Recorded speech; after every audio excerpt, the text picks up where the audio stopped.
Hey guys, welcome into Fantasy Fix, our fantasy football podcast. I'm your host, Rachel Holt, and I'm joined by Darren Hartwell. Darren, we're on to week 8 of the NFL regular season, which means we're pretty much at the halfway point of the fantasy football regular season, which is crazy. Time flies when you're having fun, right? I'm not having any fun.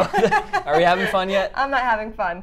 And I mean in my league, in the league that we're in together, the Nesson League, not looking good for me. I had a terrible week 7 as well. I'm not going to tell you my record because I can't bear to deal with the consequences of people knowing how bad I am doing at this point. But you have a few bright spots, though. I do. I have a few. Yeah. So basically, I've just been struggling with the stars that I picked this year. I mean, no one's really performing consistently on a week-to-week basis. For instance, I had A.J. Green. He had a quiet week. He didn't really help me out too much. Devontae Freeman, he was just He didn't find the end zone, so that hurts. I mean, I do have Especially against the Patriots. I always say this. I'm just a bad coach. I don't put the right people in at the right time. Yeah. Mark Ingram, he had 105 rushing yards and a touchdown. I had Big Ben. I benched him. I picked up Tyrod Taylor. He's coming off a season high. That's a good coaching decision. Thank you. That's the one good coaching decision I've made all season. He's coming off a season high 268-yard passing performance in addition to the 53 rushing yards that he had, so that ended up being good. Otherwise, not so good for me, but you, on the other hand, clean sweep this week. Yeah. Wow. Yeah, big week for me. The rare sweep. I'm in 4 leagues, which is probably 3 too many, but ended up clean sweeping. You know, I took down our esteemed producer Andre this week in our league. So I can tell you he's very devastated by that. And Andre, he's a perfect person to take down because this is a guy that will brag. If he won, he would be the worst. Yeah. So now I'm just this is actually my first time mentioning it. I'm not big on the trash talk, but you know. I'm gonna have to rub it in a little bit. Okay, so good. Carson Wentz. That was in another. I have him in 2 of my leagues, and he kind of helped me out there. And then against Andre, Kirk Cousins was the big performer for me. Kind of a late comeback. So the quarterbacks are really helping me out, especially in that Monday night game. And then running backs. You know, we've talked about LaShawn McCoy a few times on the podcast. He's been marginally productive, kind of average, right. But he stepped up. 2 touchdowns, almost 100 yards. I think he had 91 yards, 92 yards. So that was great to see for him. And can't complain. Big congrats. Big congrats to you, my friends. Well, hopefully you all did well in week 7. If you didn't, there's still time. You can have that late season surge. Oh, yeah. I know I certainly need one of those. There's still plenty of time. Okay, you know? yeah. I came in, I think week 2, I was like, I'm done. I'm done with this year. I'm done. You gotta be a positive coach. You gotta have that positive mindset, and your players will respond, I think. Okay, good. Well, looking forward to that in week 8. As far as week 7 storylines, this was a dud of a week. There were 3 shutouts. The last time that this happened was week 15 in 2012, which I couldn't believe. Andre, actually, give him a little shout. He was doing some research for me. Last year in the entire season, there were only 3 shutouts total. And this week, of course, you get 3 in one foul swoop. So the Los Angeles Rams beat the Arizona Cardinals 33-0. Los Angeles Chargers beat the Denver Broncos 21-0. The Jaguars beat the Colts 27-0. And of course, when you get those shutouts, what it means is you're not getting those points that you might have gotten normally from those star players. Yeah, and it's just funny if you told us 2 years ago that it would be the Rams, Chargers, and Jaguars are the 3 teams that shut out winning teams. opposing teams. That's just crazy. But yeah, like you said, from a fantasy perspective, very disappointing for those teams, especially the Cardinals and the Broncos. We'll get more into this later, but the Cardinals not in a good place right now. Carson Palmer going down with an injury. Adrian Peterson going back to being pretty much a non-factor. So yeah, that was bad. And then we'll mention the Patriots-Falcons game later, but everyone expected the Falcons to going against the Patriots defense, which was supposedly the worst in the league. Right. Just start whoever plays the Patriots, and they lay a dud too, 7 points. So they didn't score till late too. Yeah. So I mean, we could have been looking at 4 shutouts, which is crazy. Yeah. So this is certainly another unpredictable week, but at least as we'll mention, not too many superstar injuries, not too many major guys going down. Man, we're tired of these injuries. We'll get to all that good stuff, of course. Carson Wentz, one of the bright spots, he looked fantastic, and his 17 touchdown passes lead the NFL. The Eagles look really good. They're now 6-1, so nice to see a younger quarterback like that stepping up. Yeah, and he's actually, so he has the second most points in fantasy this entire year behind Alex Smith. Wow. That's a dynamic duo atop the board right there. Yeah, he's a guy that in a lot of leagues might not have gotten drafted or might have been a late round pick, so that just goes to show you, early season pickups in the waiver wire, especially at quarterback, can really be beneficial to you. I'd say if you have Wentz right now, he should be starting on a weekly basis. Obviously, he had a couple, under 20-point games earlier in the season fantasy-wise, but now he's consistently putting up points. I think one thing maybe to note is that Peters, their offensive lineman, went down. He's going to be out for the season. He's a left tackle. He's pretty important to that line, so maybe something to watch. But the way Wentz is playing right now, I just don't see, how his production can dip that much. So he's a fantasy superstar right now.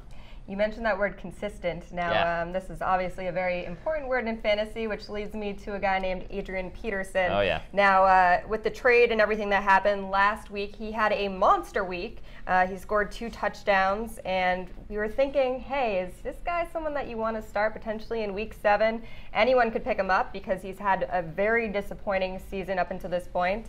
This week, things were not so good. On 11 attempts, he only ran for 21 yards. So if you did start him, you're very disappointed. Yeah, and we talked a little bit about this last week, whether he could continue that pace. And I actually I did think that he'd have somewhat of a good week this week. The Rams are one of the worst rushing defenses in the NFL, but he couldn't get it going. And I think that team couldn't. I know, and I think that's kind of the volatility that you're going to get with him, and especially in the Cardinals offense. It seemed like in that other game, they just game planned. That was the game plan going in, to feed Peterson, get him the ball, and have him be the focal point of their attack. And I think this week we saw when teams try to load up against him, he's going to get bottled up. And then now you have Carson Palmer going down, so that makes their offense even more lacking firepower. They're going into a bye this coming week, and then David Johnson might be back, maybe 2 or 3 weeks from now, depending on how long his recovery goes. So, I think if you're an Adrian Peterson owner, it's not looking too good. He had that one big week for you. Maybe he comes back after the bye and gives you one more week of production, but I think he's boom or bust at this point. Okay, let's talk about some guys that are booming. Yeah. Ezekiel Elliott rushed for 147 yards and found the end zone twice. He also caught a 72-yard touchdown pass for a touchdown. So obviously a touchdown pass for a touchdown. Yeah. There you go, Rachel. Happy Tuesday. Le'Veon Bell scored 134. He had 134 yards. 134 this is me just reading off off my notes at this point. So let me try to form some sentences that actually make sense. Aaron Jones had a huge day for the Packers. Jameis Winston scored 3 touchdowns. He had 384 passing yards, so those are some of the bright spots of this week. Now let's talk about Ezekiel Elliott. He looks like he's eligible to play against the Redskins. I know personally I was scared of this guy going into the draft. The suspension looming, we still don't know what's happening with that. It's if you're an owner, you just kind of have to go with the flow.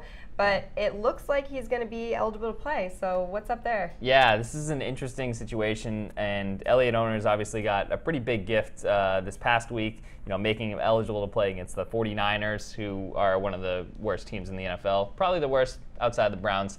And then, so he has I think he had 40 fantasy points if you're in a PPR league or half PPR league. That's awesome. I think it looks like he's going to be eligible to play against the Redskins. They're still waiting on that hearing, but his hearing is scheduled for October 30th. So it's possible that his suspension could go into effect after that in Week 9, which it's a bit of an interesting situation, right? Because the suspension is 6 games. So if that means he's out in Week 9, then he's not going to come back until Week 15. So depending on how your playoffs are structured, you might already be out by the time Elliott is eligible to return. So, I think some people might have been hoping, obviously this is, he might have single-handedly helped you win this week, but some people might have been hoping he kind of got his suspension out of the way so he could come back and be around for the playoffs. So I think right now, if you have Elliott, just ride him out for as long as you can, and then you're going to have to probably find a replacement, go back to looking at the old Darren McFadden, Alfred Morris debate that everyone loves. But yeah, it's a tricky situation. Definitely a situation to monitor. Yeah. Okay, we don't feel bad for you though, because he is producing at this point. Big time. So if you did draft him, you did a good job. So Packers is another storyline we're looking at. They're without Aaron Rodgers. Everyone wanted to know how they would do. They have Brett Hundley, and the answer is not good. He was 12 of 25 passing yards for just 87 yards. Team lost, so it looked kind of good in the beginning. He had a rushing touchdown, and you know they're winning earlier on against the Saints, and do they have something here? I just think it's going to take a while for him to. He's green. Yeah, he is green. He does wear a green jersey too. He's there we go. Yeah, sorry. It's going to take a while with him. He could develop. He was a pretty high draft pick for them. He's been under Aaron Rodgers for a while now, learning under him. But I think that he's not a viable fantasy quarterback at this point. And also, just looking at the receivers, the weapons for them, I think it's going to be tough to trust guys like Jordy Nelson, guys like Devontae Adams. The bright side, I think, is that they're going to rely more on their run game. And we saw Aaron Jones kind of establish himself as the lead back. You mentioned him earlier. Big day for him. Ty Montgomery is healthy, but it looks like Aaron Jones is just the better runner. So I think that boosts his stock certainly. But other than that, not good for the rest of the Packers.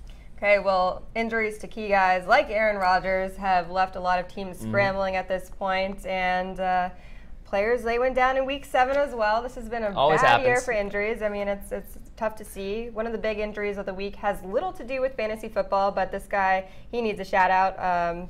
On the Browns, Joe Thomas, he went down. Yeah.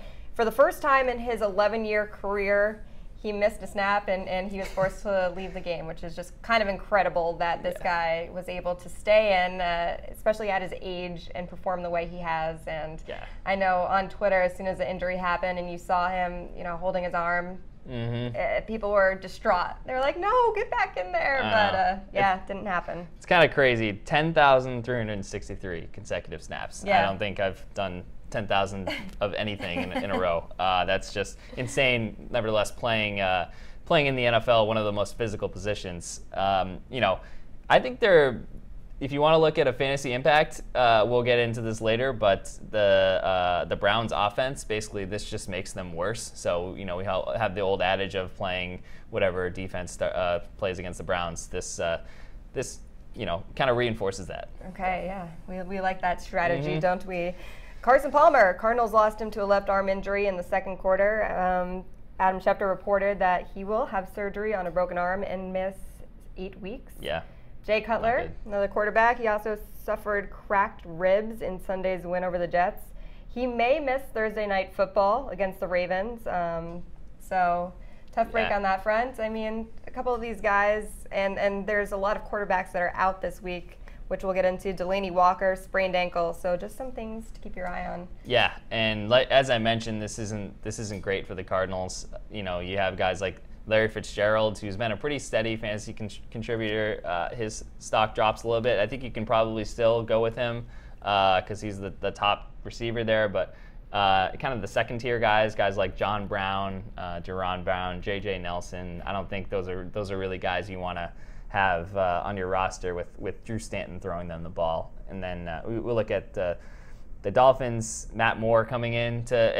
Matt Moore did all right the other day against the Jets, threw a couple touchdown passes, but he's one of those guys, has his good games. I think he filled in late last year and had 4 touchdown passes in a game, but also prone to some slip-ups. Not exactly the most consistent guy, so I think you have to monitor. I wouldn't play him Thursday night football. It's playing the Ravens, pretty good pass defense there. So yeah, those two offenses, a little bit of trouble there.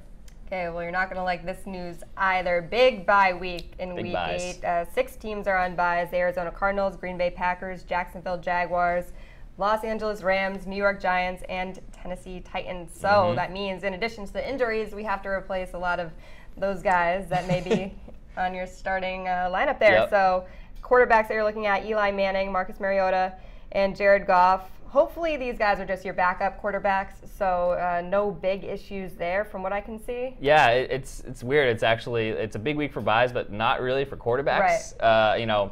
Packers would have been Aaron Rodgers, but he's hurt. I guess you could argue Blake Bortles is in there too, maybe, but most of those guys are, Drew Stanton would be the other one, so pretty mediocre quarterbacks.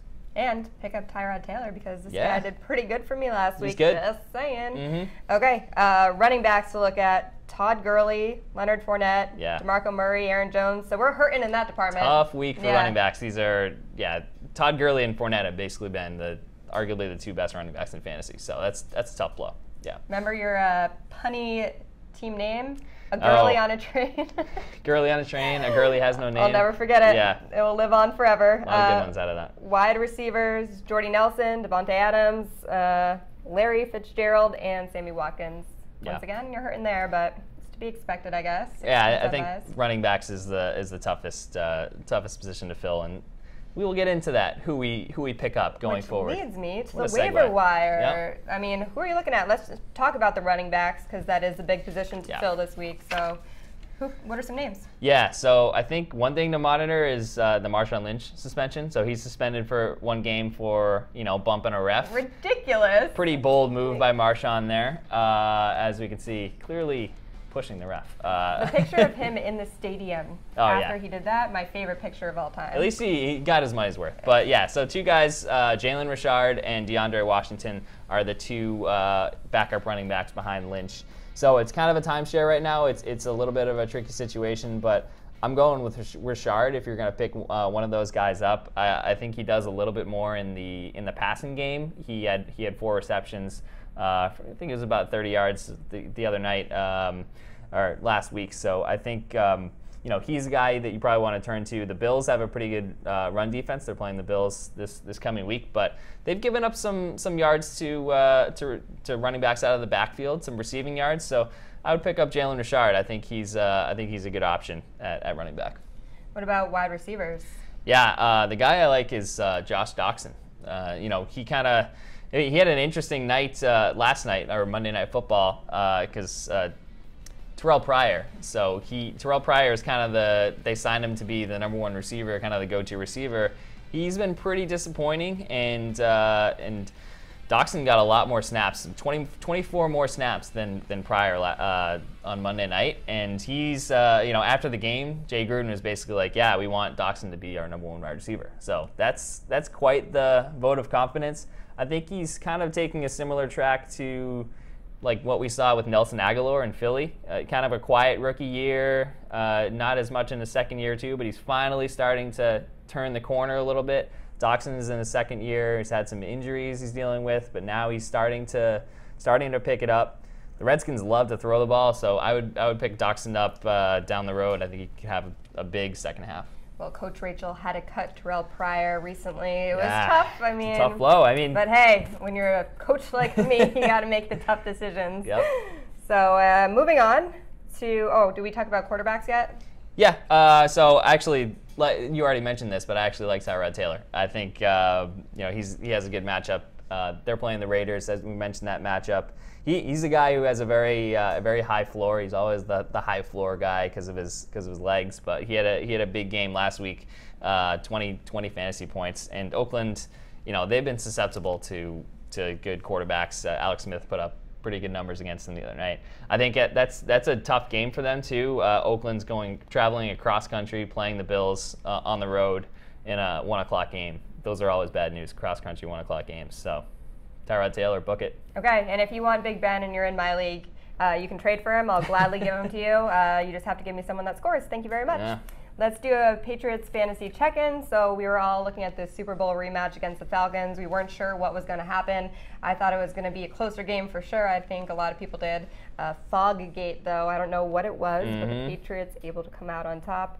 As far as Patriots players go that you have on your fantasy rosters, Brandon Cooks scored a touchdown and got you some points, so he looked pretty good. Yeah, so NFL receiving yards leaders through Week 7. You have Antonio Brown, A.J. Green, Brandon Cooks. Wow. 3rd in the NFL in receiving. So. See, I wouldn't think that. Yeah. Just by watching him play. I don't know. He's been kind of quiet. Yeah, and I think that's quiet. Yeah, I think that's more a product of the receiving kind of being dispersed around the league. There isn't one guy who's heavy volume, with the exception of Brown. I think he leads all the other receivers by like 200 yards in terms of receiving yards. But Cooks has been when he catches the passes, he makes plays. We talked about him being like a chunk play guy. So again, this was 4 catches for 65 yards. That's pretty good. He's always, he's been around like 80 yards or 60 to 80 yards pretty consistently in every game. So, and then we finally caught a touchdown pass, the little shovel from Tom Brady, and big assist to Gronk there, lead blocking for Cooks. That was Gronk should maybe get 3 points, you want to call it. If you get 6 points for a touchdown, you should get half for blocking. Fair enough. Yeah. Now, Chris Hogan, he was our Mr. Consistent for a while, and for the past 2 weeks, he has yet to find the end zone. So what do you think? Moving forward, this is a guy that will continue to score touchdowns and be someone that you can start? Yeah, I mean, he can't score. I don't think he can score 17 touchdowns in 17 weeks, so we're going to cut him a bit of slack. He did have 71 receiving yards, so yeah, he's a guy that's going to be consistently. Him and Cooks are going to be the wide receivers who share a bulk of the passing attack, in addition to the running backs and obviously Gronk. Tom Brady likes to throw to. But yeah, Hogan and Cooks, combined for, I guess, what is it, over, almost 150 yards. So I think those are going to be the guys. And yeah, we'll talk about the Chargers matchup, but I think those are both viable options. Okay, moving on to the running backs. Of course, the Patriots running backs, they're tough on us. They always are. Worth noting, Dion Lewis saw a season-high 13 carries against the Falcons. What do you think, Darren? Is this someone that you maybe want to pick up at this point? I'm tempted. Are you gambling? I'm tempted. 76 yards. He was the leading rusher, and they're kind of turning to him a little bit.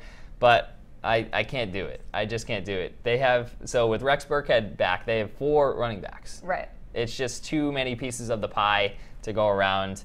Burkhead and Mike Gillislee both had around 30 yards. I just think there's too much. There's too much. It's too crowded in there. James White is kind of the go-to passing back now, though it seems like he's been the. Lewis is more doing the between the tackles running. So I think that maybe boosts James White's stock a little bit if there's a matchup where they're going to rely a lot on passing attacks. But yeah, for Lewis, I just think the ceiling isn't really high enough. He hasn't topped 76 yards was a season high, so he hasn't topped 100 yards, and I think he's kind of touchdown dependent at this point. So I just I don't think there's enough there to warrant a pickup unless you're in a deeper league. You mentioned this matchup coming up. They play the Chargers on Sunday. Mm-hmm. How do you like this matchup? I mean, is it favorable for the Patriots offense? Yeah, it's kind of a tricky matchup. Obviously, the Patriots are at home, and they play well at home, but Chargers are the 5th best team in the NFL in passing yards allowed, only 185 yards a game. So they've been pretty stingy against the pass, pretty good against the run, too. So, and they've also won 3 in a row. I mean, it's the Chargers. They're not exactly, Super Bowl contenders, although I'm sure Belichick will talk them up as such. But I think maybe we see some lower scoring. It seems like the Patriots defense has turned it around a little bit, so maybe they try to rely a little bit more on the ground game and rely on their defense, much like they did Sunday night. I think the usual suspects are still going to be. You can still rely on them. Brady and Gronk, they'll be fine. I think Brandon Cooks and Hogan are also good plays, but. Yeah, if you go down the line a little bit, if you're looking at the running backs, Lewis, Gillislee, I just think you're kind of relying on one of them to score a touchdown. So I would stay away. And I wouldn't have mentioned this last week, but the Patriots defense, we've been talking about them all season. They're not looking so good. Week 7, however, they only allowed 7 points to the Falcons. Now you got to think, hey, maybe they're starting to look a little better. I mean, if you're desperate and you're looking for defenses to stream, are you maybe considering playing the Patriots defense? It's good in theory. They kind of had a message for the haters there, like, we're a good defense. We can figure it out. The problem with the Patriots defense is that they still didn't really make any fantasy plays last Sunday night. They only had 1 sack and they didn't force a turnover. So for fantasy purposes, you hold them to 7 points, but they're still under 10 points in terms of fantasy production. So I'm going to need to see some playmaking. I'm sorry, this is fantasy life, not real life. Fair enough. Yep. Patriots in real life, good job, defensive effort. Fantasy, still going to need to see something more. So I'm staying away. I'm very grateful that my fantasy football life is separate from my real life, because if that were the case, I'd be a very sad person all the time. We gotta not looking good. Distinguish reality from fantasy. So Thursday Night Football, the Dolphins, excuse me, the Dolphins at the Ravens. I'm sad because they're looking really good in the AFC East, and they're going to give the Patriots a run for their money for that title, I think. Best division in football. Yeah, they're looking pretty good. The best overall record. It's nice to see some competition. Yeah. So they're 4-2. They had a close win over AFC East foe, the Jets, on Sunday. That was a fun game to watch. So, like I said, no one. It was. I mean, no one could have predicted this going into the season. But for the Dolphins, who would you start? Yeah, one guy I actually like in this game. Obviously, it's Thursday Night Football. Dolphins are on the road, so that's a tough matchup. But Jay Ajayi, I think you can roll him out there. The Ravens actually have the worst rushing defense in the NFL. They're allowing 145 rushing yards per game. So. Especially with Matt Moore under center in their passing attack, I think they're going to try to really rely on Ajayi in the run game. I would also start Jarvis Landry. I think he's gotten too much volume to not start him, especially in a PPR league. He's basically their only wide receiver, with Devontae Parker kind of banged up. So those are the two guys I'm going with. Okay, what about for the Ravens? Yeah, the Ravens offense, not too good. They don't have a whole lot of options there. But I would start Buck Allen. I think he's the lead running back there. If anyone's gonna kind of lead the charge rushing the ball, I think especially they have a pretty depleted wide receiving core, so they might rely on Allen a lot. Maybe he gets a touchdown. Jeremy Maclin, if he's healthy, he's dealing with an injury. He's their top wide receiver. It looks like Mike Wallace probably won't play. Don't quote me on that, but I would probably go with Maclin and Allen. And then if you have a Ravens defense, I think they're a pretty decent play with the Dolphins coming in with a backup quarterback on the road. Thursday Night Football, short week.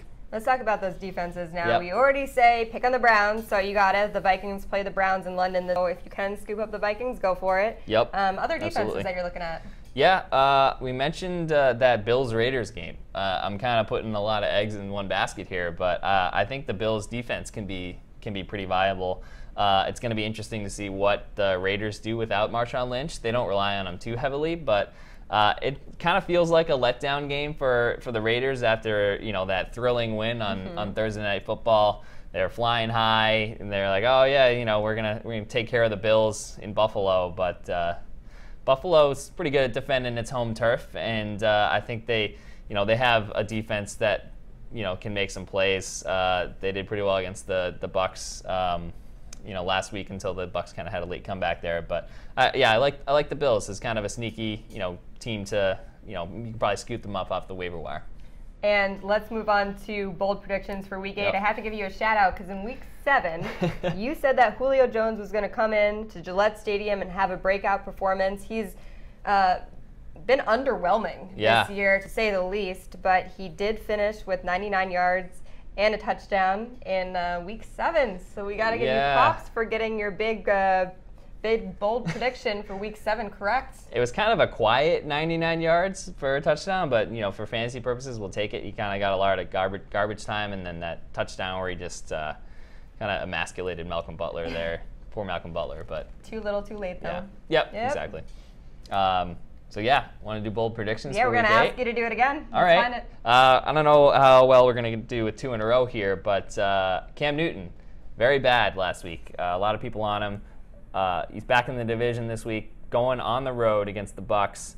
I think he has a big bounce back game. The Bucs passing defense, not great. Tyrod Taylor, we saw, did pretty well against Tampa Bay last week. So Cam Newton, if you have him, roll him out there and thank me later, or just blame Darren, or just blame me later. Probably the latter. Crucial point in the season, Darren. Yep. Okay, bold prediction for Week 8. There he is again. Thanks so much for tuning in. We will have all your Patriots coverage this week, so make sure you keep it on NESN.com. And as always, for all your fantasy football news, check it out on NESN, Twitter, NESN Instagram. We're everywhere, so find us. Snapchat. And good luck in Week 8.